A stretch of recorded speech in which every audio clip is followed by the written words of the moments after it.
Para quem não me conhece, eu me chamo Lilian, sou trabalhadora aqui da casa na parte do mediúnico e aqui na palestra também. Hoje nós vamos conversar um pouquinho sobre caridade para com os criminosos, do capítulo 11, item 14 e 15. Só que devido à delicadeza do tema, nós vamos fazer alguns combinados antes da minha fala, tá? 3, basicamente. Primeiro, eu vou adotar a pedagogia de ler o capítulo. Eu não faço isso de ler, mas como eles são pequenininhos, e para a gente não perder nada do conteúdo, que é profundo, que tem nuances que a gente precisa prestar atenção, eu vou ler, tá bom? Por partes. O segundo, e aí a gente vai lendo e comentando. Os comentários serão com a visão espírita, ou seja, a moral cristã espírita. É a luz do espiritismo e da reencarnação. Portanto, nós não vamos fazer uma fala, por exemplo, do sistema prisional brasileiro ou mundial. E aí eu vou deixar algumas opções de palestras que vocês podem ver no YouTube depois sobre isso. E o terceiro, e o mais importante deles aqui não é uma concordância com os atos criminosos, não é isso, em momento algum, mas sim uma análise caridosa do criminoso, daquela pessoa que está por trás da atitude. Combinado? Que aí vai ficar mais fácil o nosso entendimento.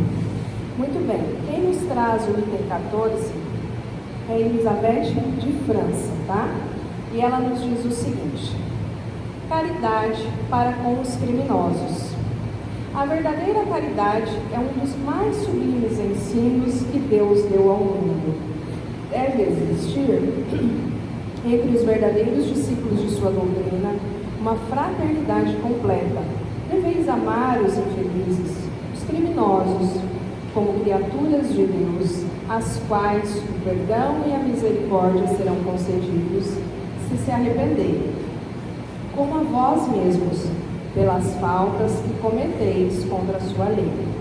Pensai que sois mais repreensíveis, mais culpados que aqueles aos quais recusarem o perdão e a comiseração, porque frequentemente eles não conhecem Deus como o conheceis, e lhes será pedido menos do que a vós.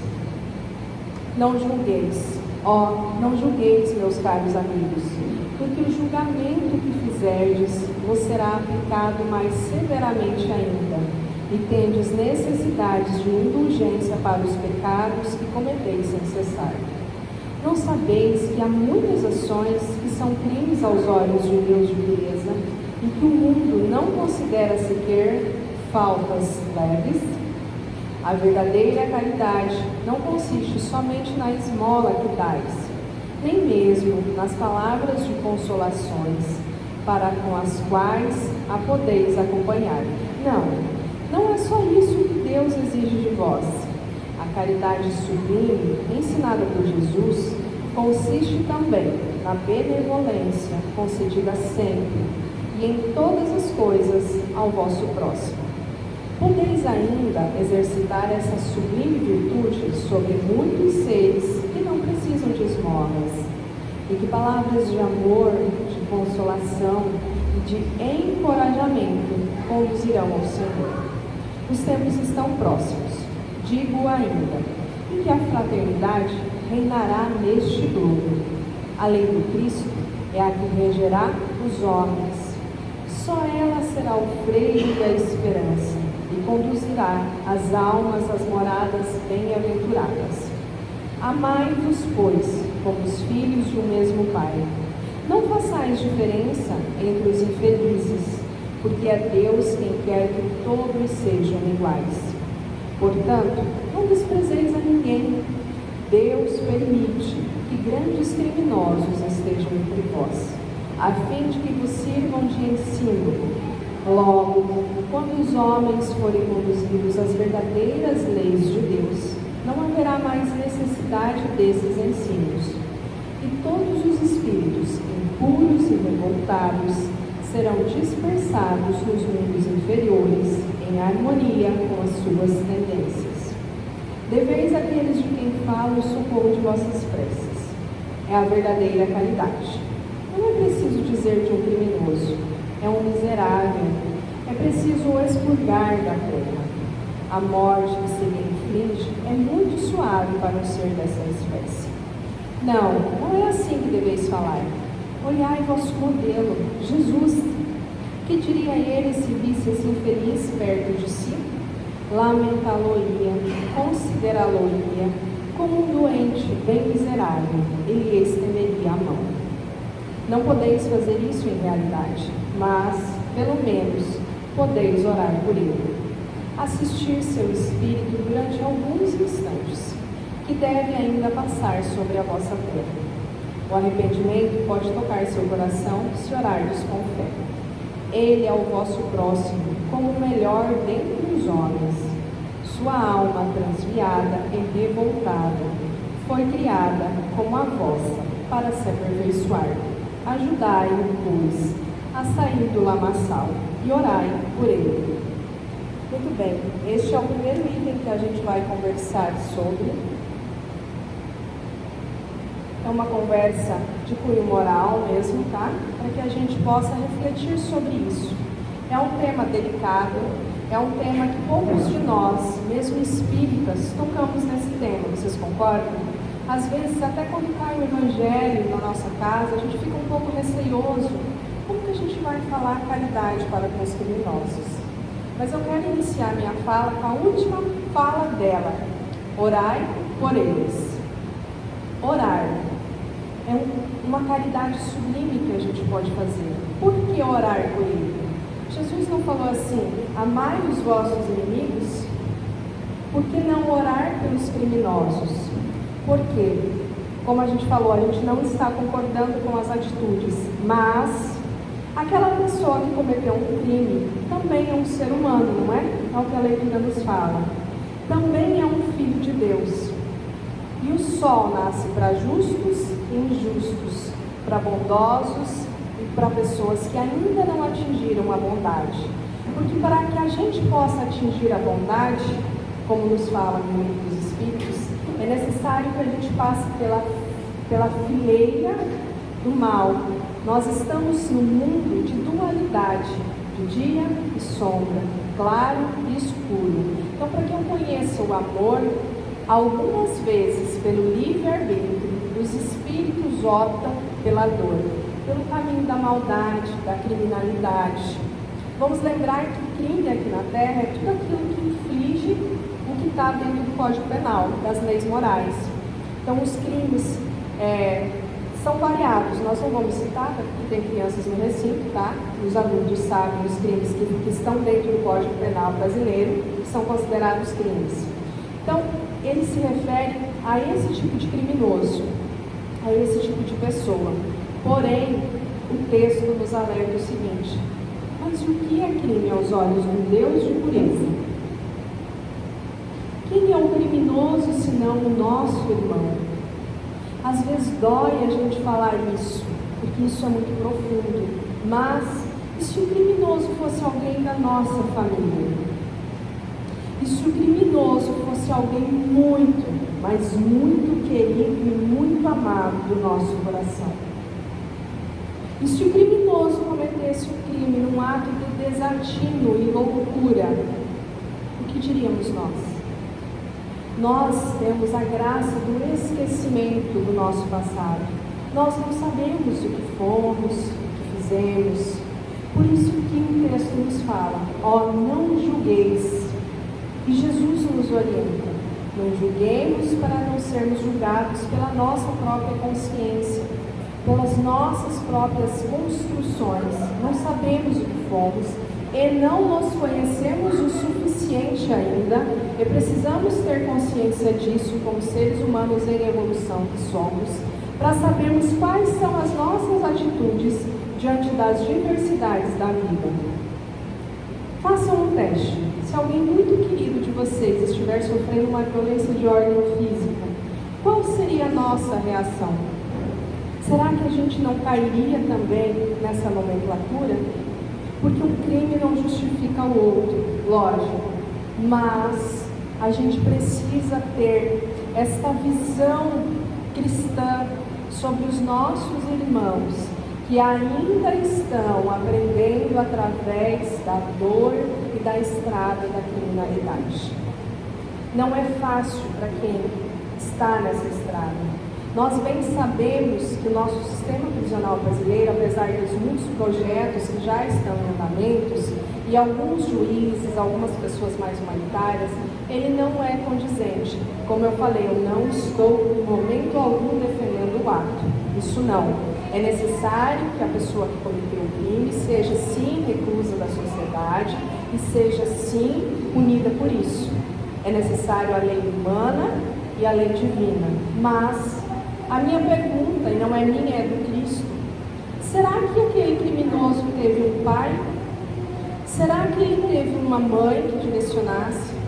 Será que ele recebeu, como nós estamos recebendo aqui, o texto nos fala que ele não recebeu, a lei moral do Cristo, seja em qualquer nomenclatura? Será que ele teve um amparo? Isso não justifica.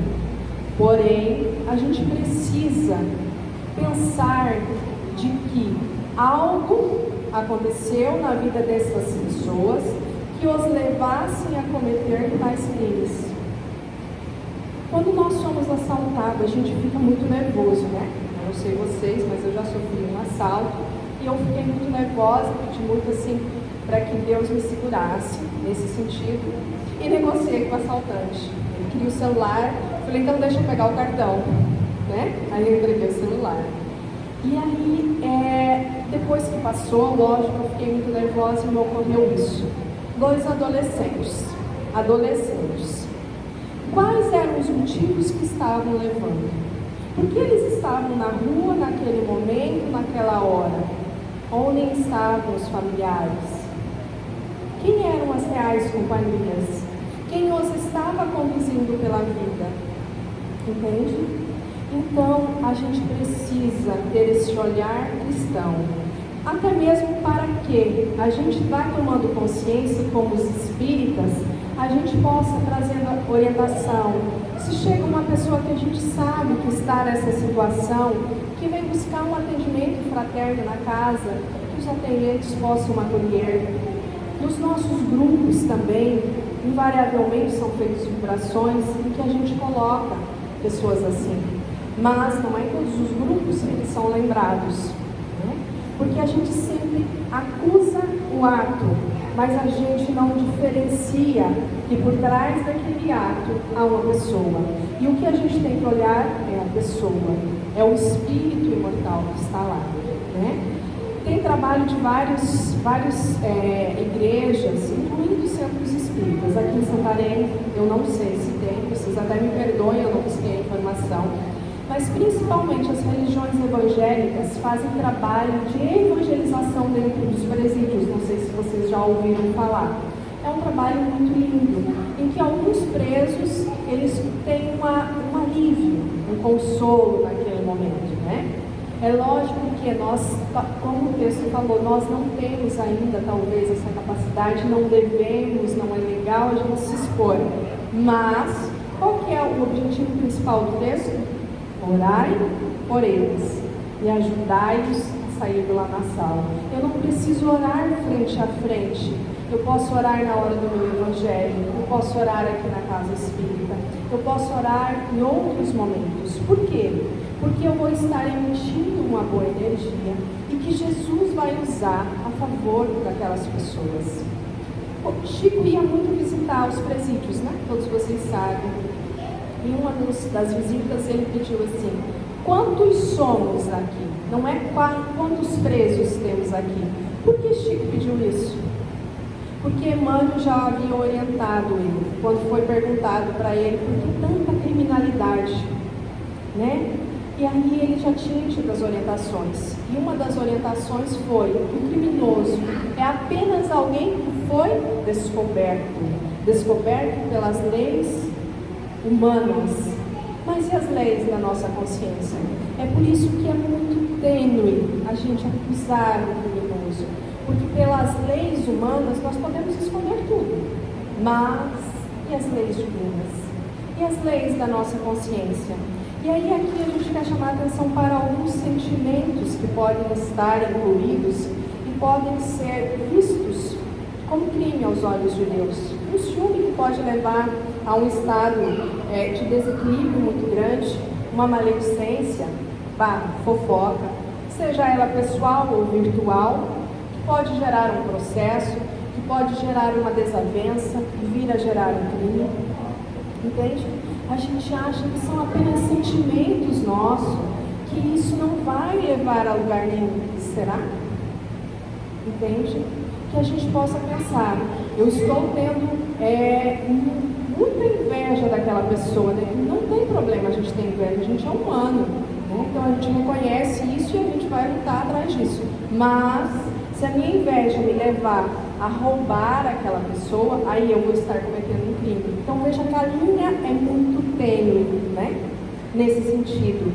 E aí, o que Deus pede para nós? Esta caridade para que essas pessoas possam ter minimamente forças de voltarem para si mesmas, né? Para que elas possam trilhar um caminho de retorno a si, seja pelo sofrimento, seja como for, para que elas possam ter o arrependimento, a expiação, a aprovação, para que elas possam se superar. Eu não estou falando de uma existência física, estou me referindo às existências necessárias para a redenção e a remissão daquela pessoa, daquele determinado espírito que cometeu um crime. Não vamos falar daquele determinado criminoso, porque senão nós rotulamos, deixa que aí a gente não está tendo caridade.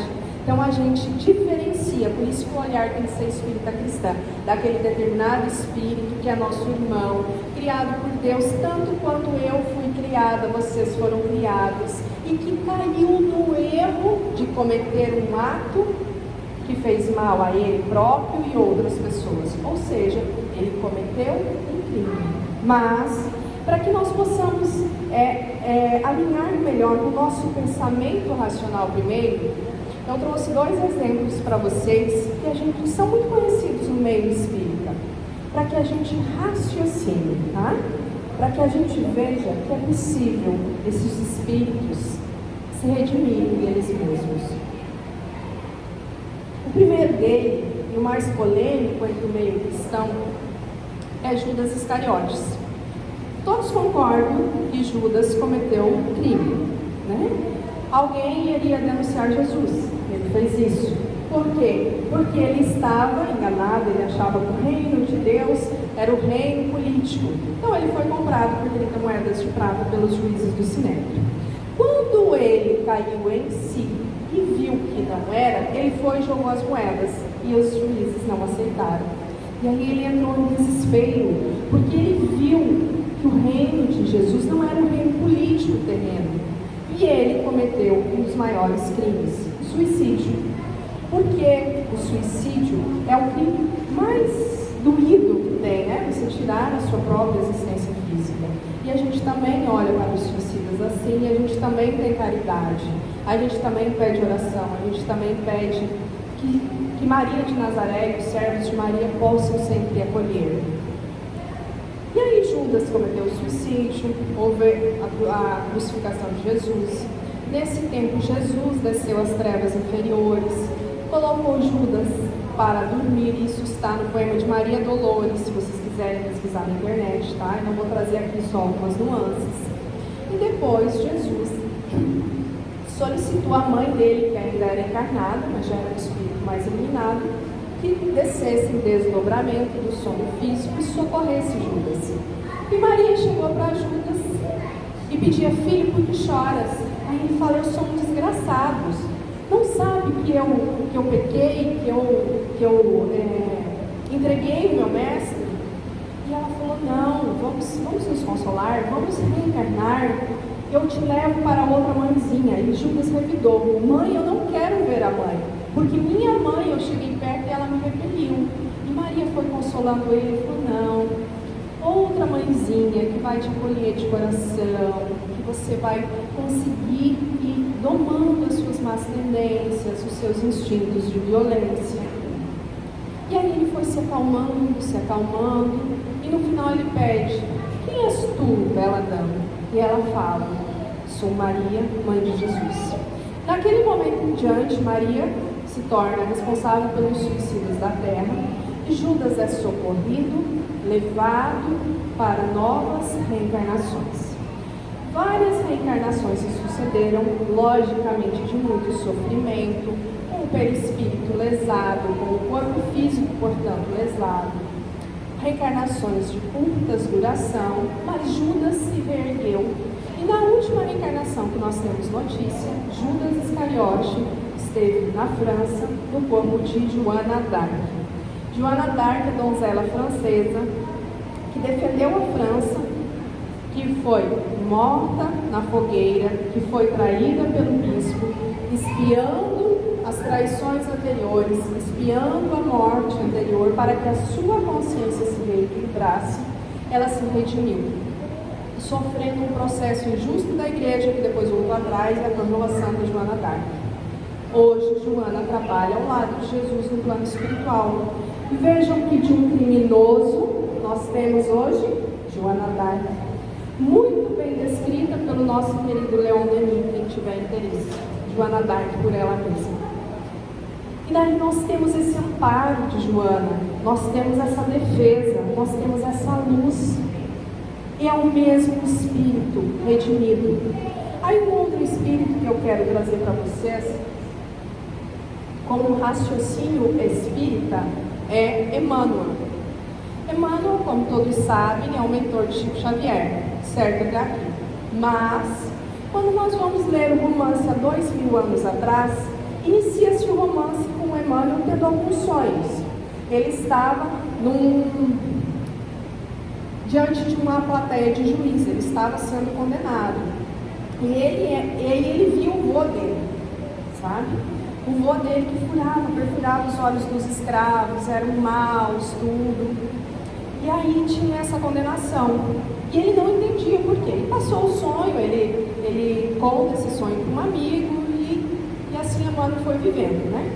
Emmanuel sai da terra dele, vai com Lívia, a esposa, a filha Flávia, que depois reencarna como Chico. Vejam as ligações entre os espíritos. E a esposa tem um bebê, Marcos. No caminho, a esposa recebe uma pedrada de um escravo. Só queria roubar, mais nada. Só que Emmanuel ficou enraivecido com esse escravo. E ele mandou esse escravo para as galeras. Galeras, como vocês devem saber, são barcos gigantes em que as pessoas trabalhavam nos porões. E o pai deste moço vai até Emmanuel, né, que era o senador Publio Lentulus na época, e pede encarecidamente que solte o filho. O filho não teve culpa, que ele jogou, mas não teve. Porém, ele não teve piedade. Ele falou: não perdoo. Por vingança, este pai, junto com esse filho, sequestra Marcos, o filho de Publio Lentulus. E aí, eles têm também uma divergência na crucificação de Jesus. Emmanuel vai até Jesus. Quando Emmanuel vai, sendo Publio Lentulus, ele vai em nome da filha, Flávia, pedir que Jesus a cure, porque ela tinha problemas na visão. Jesus olha para ele e fala assim: curarei, mas não por ti, mas sim por sua esposa, porque Lívia já era um espírito superior, estava junto com ele a fim de que auxiliasse ele a seguir no caminho de Cristo. Então ele cura, mas o que Jesus fala para ele? Você tem a opção de me aceitar agora ou daqui 2000 anos. Por quê? Porque Jesus sabia do passado espiritual dele, sabia dos crimes, sabia do não perdão, sabia de tudo, conhecia o coração dele. Mas Jesus via quem? Emmanuel. Jesus via aquele espírito redimido, via aquele espírito trabalhando para a sua própria regeneração, para a sua própria construção, e via quanta luz ele tinha capacidade de espalhar na terra. E assim nós vamos vendo fechar essa história. No final da história ele consegue encontrar o filho, mas ele vê muito rapidamente esse filho já desencarnando, ou ele, eu não lembro direito, e ele fica cego. Ou seja, o que a gente vê? Expiações, provações. E aí a gente tem um exemplo muito grande. E se ele tivesse perdoado o moço lá da pedra, será que o filho tinha sido sequestrado? Talvez não. Se ele tivesse tido caridade para com aquele criminoso, ele teria sofrido? Talvez não. Não sabemos. Talvez na programação reencarnatória daquele espírito, ele realmente deveria ser tirado do seio familiar. Porém, nos faz pensar, não faz? Faz a gente pensar de que o perdão, de que a caridade, de que a benevolência, a misericórdia constrói coisas boas na nossa vida, na nossa família, no nosso coração. Convido vocês a lerem com propriedade esse romance, porque vale a pena. Eu trouxe aqui só alguns pontos dele, tá? Nesse sentido. Então, o que eu quero dizer? Que é possível sim, hoje. Vocês me desculpem, tá? Uma pessoa que se encontra no crime, uma pessoa que se encontra encarcerada, ela vai sim chegar até Jesus. Ela vai sim se reencontrar. Ela vai sim chegar até a perfeição que nos é permitido ter. E vai conhecer Deus que habita dentro dela tanto quanto em nós. Todos, nenhum ficará para trás. E quem persistir no mal, o que o texto falou? Vão ser encaminhados para planetas de mesma vibração. É o que está acontecendo no nosso planeta atualmente, né? Estamos nesse processo de despertar a nossa consciência para o bem, nesse processo de regenerarmos o nosso próprio coração, dos nossos irmãos que ainda se encontram no crime, também se encontrarão. Antes de eu encerrar esse item, eu quero deixar para vocês sugestão de 2 nomes, depois eu passo para vocês se for o caso. Caso vocês queiram palestras em relação ao sistema prisional brasileiro, tem um psicólogo, Rafael Lavarini, com uma palestra no YouTube chamada Caridade para com os Criminosos. Ele comenta do trabalho dele dentro dos presídios, dos atendimentos psicológicos que ele faz com esses presos e da visão dele para com essas pessoas.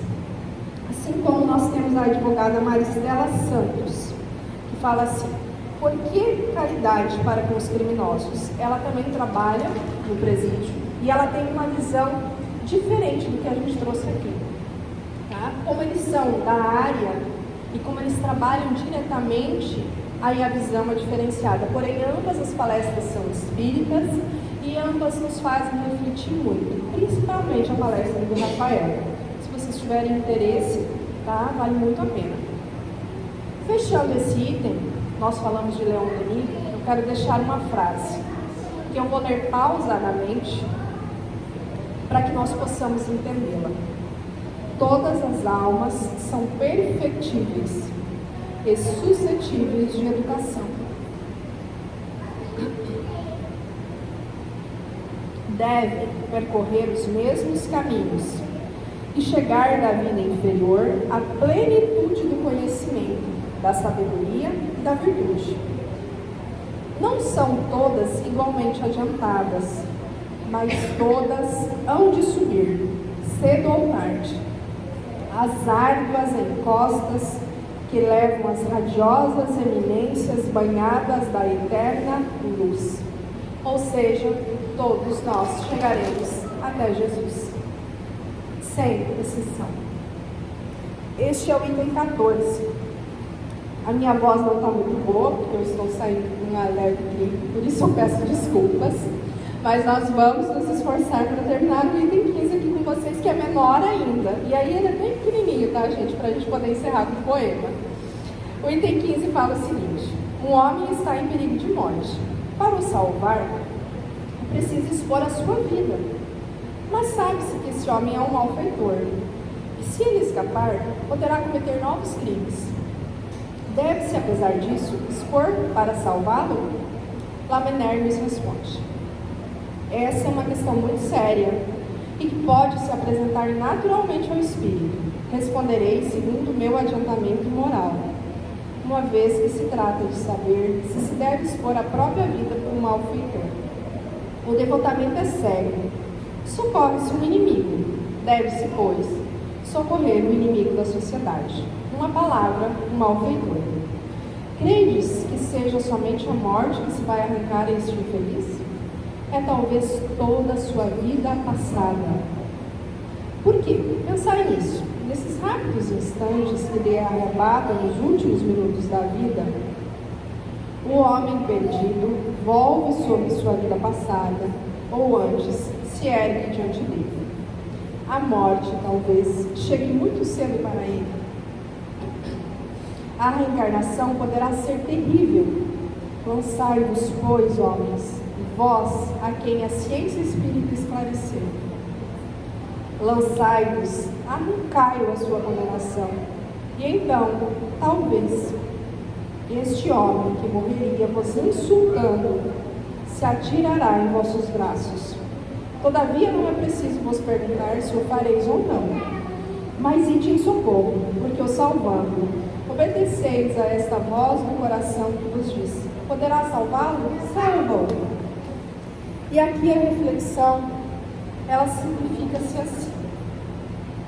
Se você pode salvar um malfeitor, que talvez você conheça, a mãe dele,